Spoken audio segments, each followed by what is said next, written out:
Hey everyone, this is Emilie Shapiro here in my studio.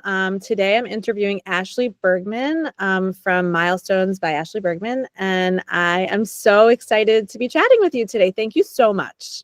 Thanks, Emily. Good to see you again. Yeah, good to see you. I was trying to remember how long we go back, like at least 10, maybe more than that years ago. I think we met when you were a buyer at Anthropology. Sounds familiar. Yeah.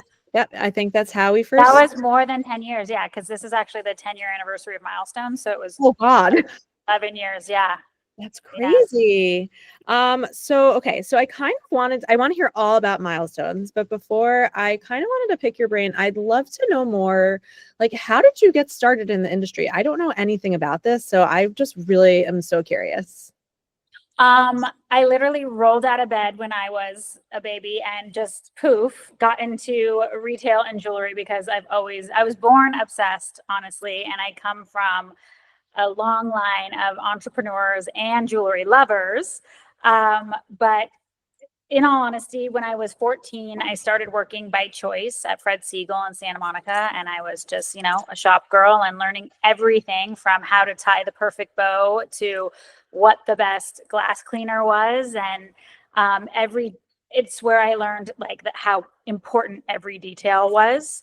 And I ended up being there for 18 years and did the buying there, accessories and jewelry for, I don't know, over 15 years. And then Fred sold the business, and I knew that it wasn't going to be the same. And I kind of had done everything there that I could do.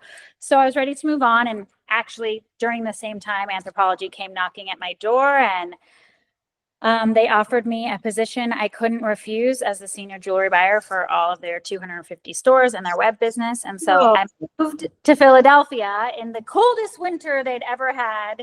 And I was pregnant at the time. And I was a Philly girl for a year and a half. It was amazing. Actually, when I remember meeting you, you were pregnant. That makes sense. Do you have 2 kids, right? Yeah. I don't know which one, but I remember. Yeah. I must have been, yeah. Yeah. That is so wild. I mean, talk about just like kismet. And the story's deeper, and I won't go into it, but it was pretty crazy till I actually accepted we were trying to get pregnant. I wasn't getting pregnant, so you're from LA. I'm from LA. So I had been married just a year. Then I just decided, let's just focus on the career. It was a 6-month courtship with Anthropology, flying me back and forth, flying my husband, giving me apartment tours, like all this stuff. And finally they gave me the offer. I accepted the offer, and 3 weeks later I found out I was pregnant. So my husband and I were going to be living not in the same city. He was staying in LA and I was moving to Philadelphia, and we were going to be going back and forth. But then, of course, I was pregnant, and he wanted to be with me while I was pregnant. So he ended up moving to Philly when I was 5 months pregnant, and we had our son. I have a Philly boy. I have an East Coast child. I also didn't know you were only there for a year and a half. I was, yeah. So what was the transition for you, like going from working? I mean, I'm familiar with Fred Segal. I don't know if everyone watching this, but I mean, so then going to manage 250 stores, that's a bit, and also a very different, not demographic of jewelry, just different category of jewelry. 100%. You are correct. It was honestly the scariest thing I ever did. And I literally fake it. It was like fake it until you make it. I couldn't believe, one, that I got the job, to be honest with you. I couldn't believe I gave them the craziest things that I wanted. I couldn't believe that they said yes. And then I was like, now I actually have to do the job. And that was pretty scary, and manage a whole team of people. And I had an assistant and a this and a that and all these people. And I was like, it was, the moment in The Devil Wears Prada where Miranda is at the party and she leans back to her assistant to get someone's name. And they put her in her ear. That's what it was like. I'd be in a meeting with the CEO, and they'd be saying all these acronyms and talking about spreadsheets and shit that I had no idea about.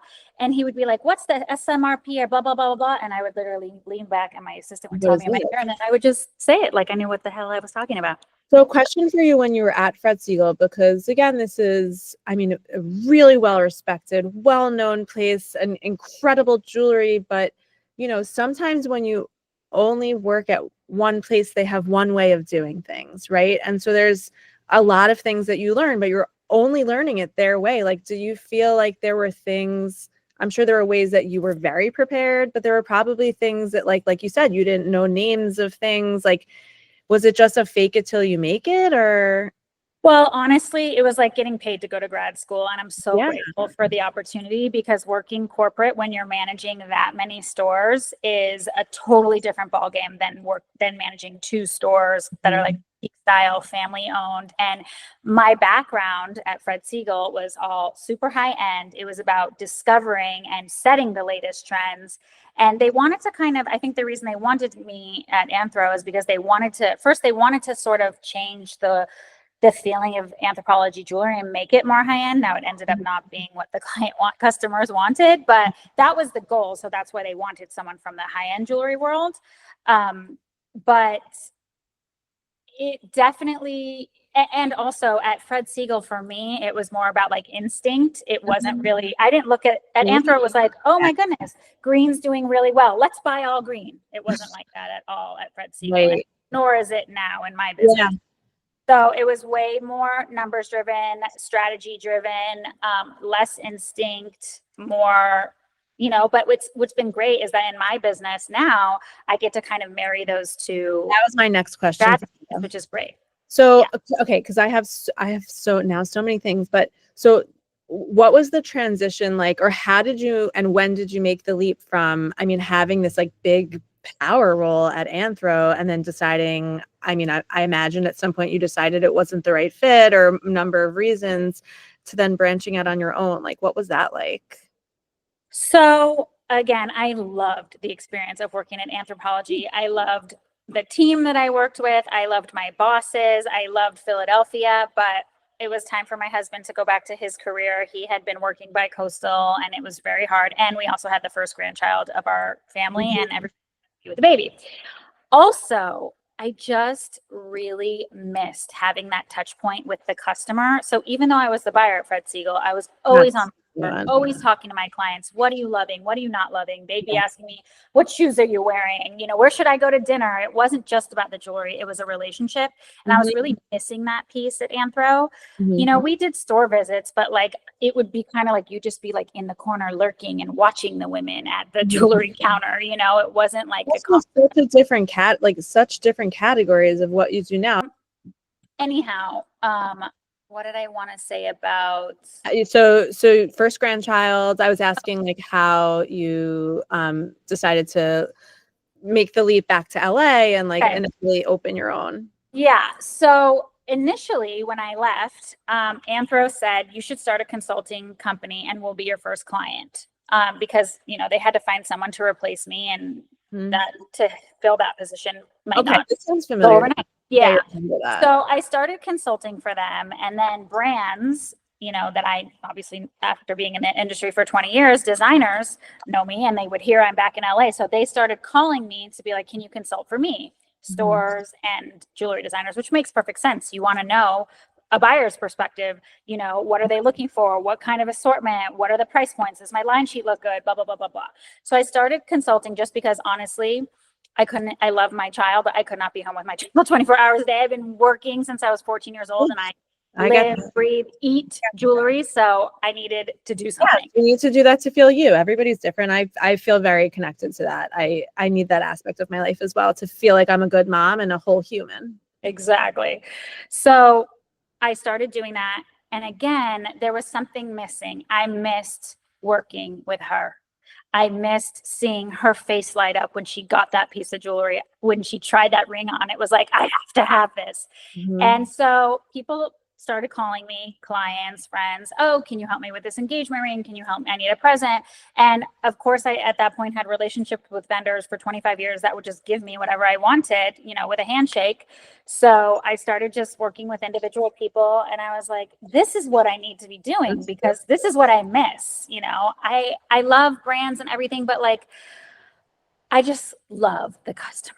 And I love discovering new brands. I mean, that's what we were really doing at Fred Siegel. We were making people who they were. We were the first people to carry everybody, you know, before they were in Barney's, before they were in other shops. It's harder nowadays to be the first because of Instagram, but back then it wasn't as hard.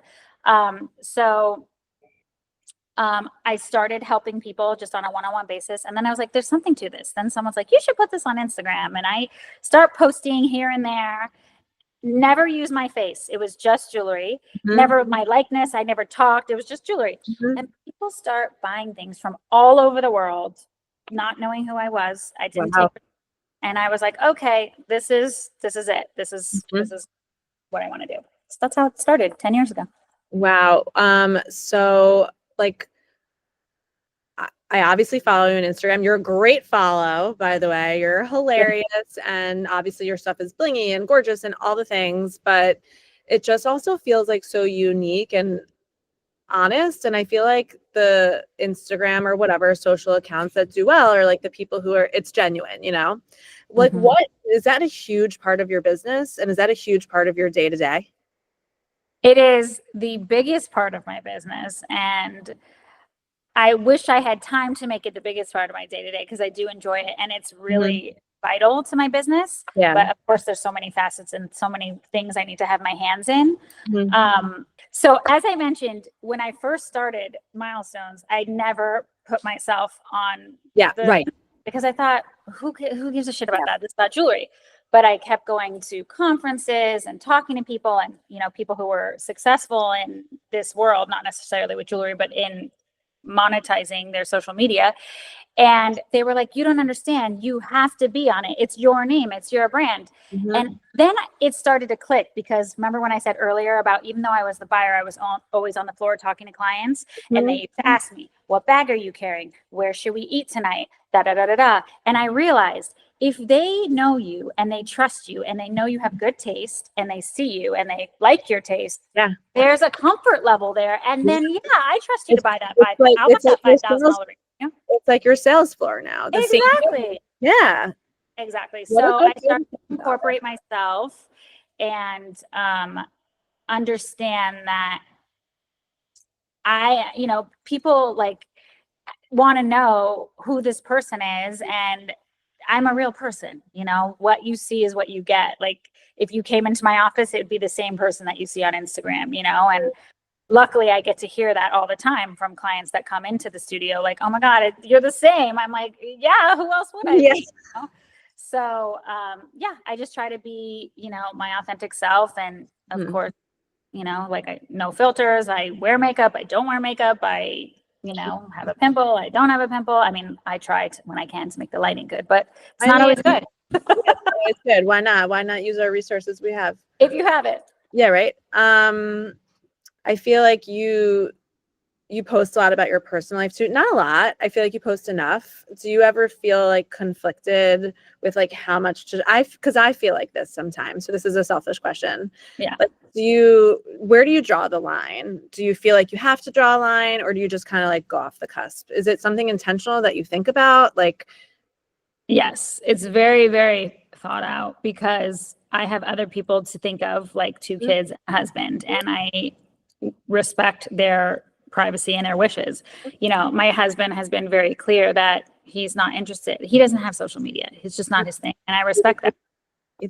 He's literally not on any social media. Yeah. And never has been. It's just not his thing. And I'm down for that. I actually love that about him.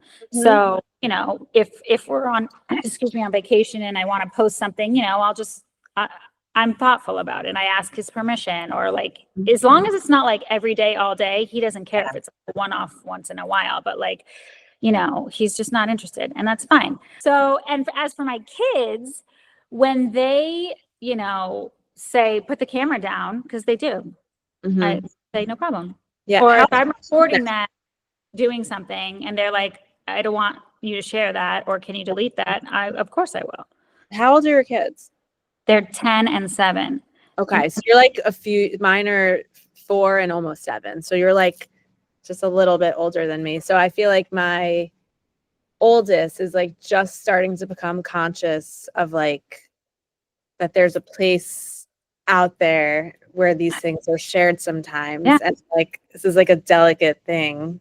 It is. It is. And, I try to just post like little tidbits that are funny or that I'm proud of, but like Yeah. anything like really personal about them, it's a no-go for me. Sure. Sure. And I'm not bad mouthing anybody else, but No, like no. my children's experience for me and my family is their job to share, not mine. I'm trying to share my experience. And, if I'm enjoying something about my child, or I think something's funny and I don't think they would mind it and it's not embarrassing. If I think, okay, would this embarrass them if this was on their bat mitzvah video in 10 years, then I won't do it. But if I think that they would laugh at it and think it's funny, then yeah, it's fine. Sorry to be the bearer of bad news, but that bat mitzvah is a lot less than 10 years from now. Oh my God. My oldest niece is her bat mitzvah is in May, and I can't. I actually can't believe she's the first grandchild. And just yesterday she was born. That's amazing. I know, I'm excited. So I know that you do custom and you sell other people's work on your site as well, right? You do sell designers. Yeah. So it's primarily I sell other designers. Okay.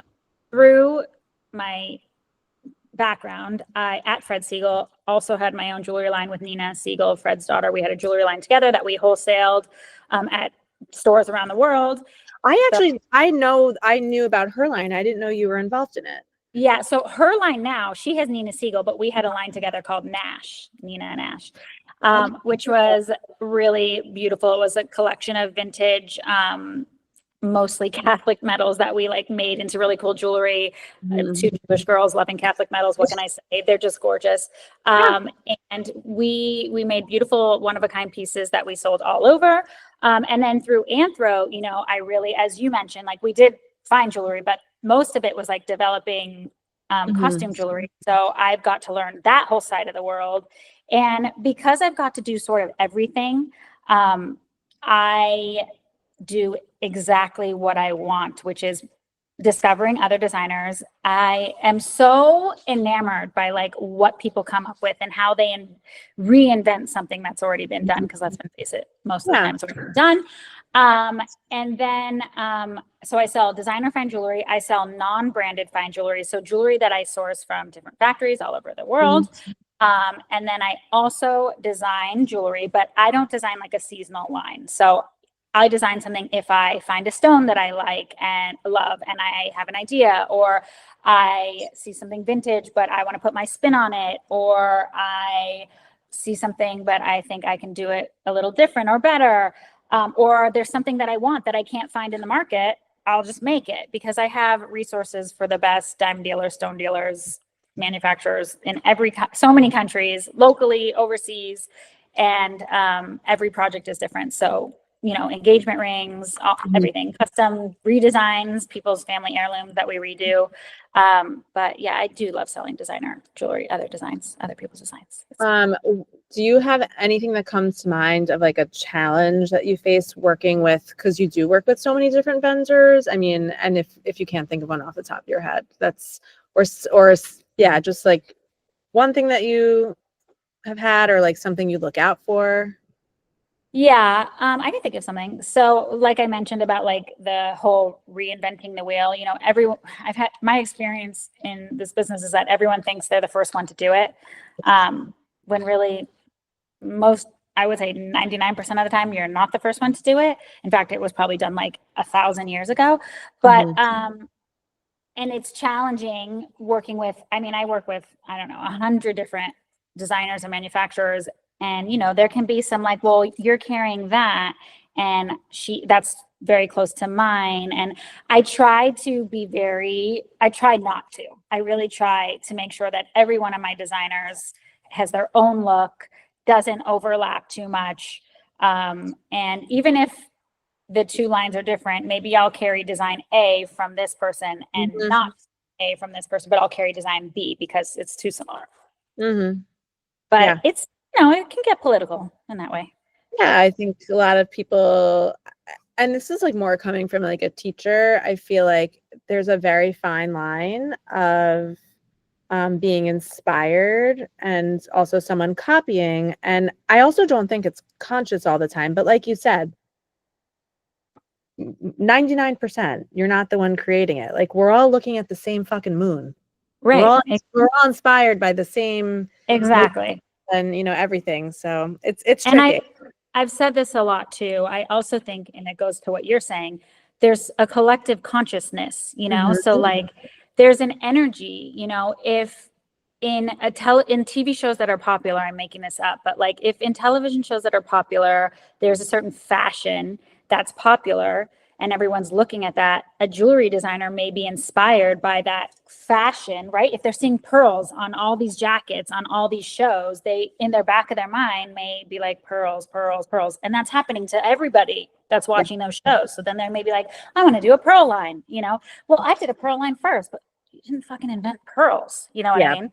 exactly. So I do believe that, like, and it happens to me all the time. It's crazy. There's other people in this business, obviously, that have a similar platform to me, right? They're retailers, whatever. I didn't invent this platform. So I'll be thinking something and I'll be actively working on a project, right? And I'll be like, genius, we're going to do this and da da da da. And 3 days before it's done, that other person will post it on their Instagram. And I'm like, Right. what do I do now? Now I'm going to look like I copied them. Right. But I But like you actually, said, no, go it's a ahead. collective conscious. It's Yeah, just yeah, totally. hive And what I mind. realize, or what I'm trying to like come to terms with as I get older, and I'm listening to Mel Robbins' book on tape, Let Them. Do you know this book? No, but I'm gonna write it Okay. down. It's amazing. Well, if you don't know Mel Robbins, number one, she's a motivational speaker and she's unbelievable. So check her out, number one.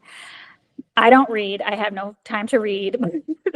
I have like 10 minutes a day of putting my makeup on by myself or like 5 minutes driving to my kids' school that I try and squeeze it in. It's basically saying like, let them, but then also after that comes let me. So that's okay. You're going to be judged. You can't take that away from people. They're always going to judge you. They're always going to have opinions. Let them, but then let me. So do your thing. So just because Sally Joe posts the thing that you are working on 3 days before you, that doesn't mean that you shouldn't go post it in 3 days when you're done. You did it too. It's a coincidence. And so let someone say you copied them. Who gives a shit? You still did it. Yeah, that's really good advice. I'm gonna look up this book and also read it in my 10 minutes of doing whatever allotted time that I have. But you know what? You squeeze it in. You got to squeeze it in. Squeeze it in. It'll take you here to listen to this book, but we'll get it done. You should. Yeah. Okay, so my last question is like, for obviously like you've probably met thousands of designers over the years. So for someone who is maybe first starting out or just trying to break in the business, what kind of advice do you have for someone, I guess, yeah, like at the beginning of their career that maybe you wish you knew? Well, it depends on their business model, if they're going wholesale or direct to consumer. So should I give you the advice for both of them? Yeah, why not?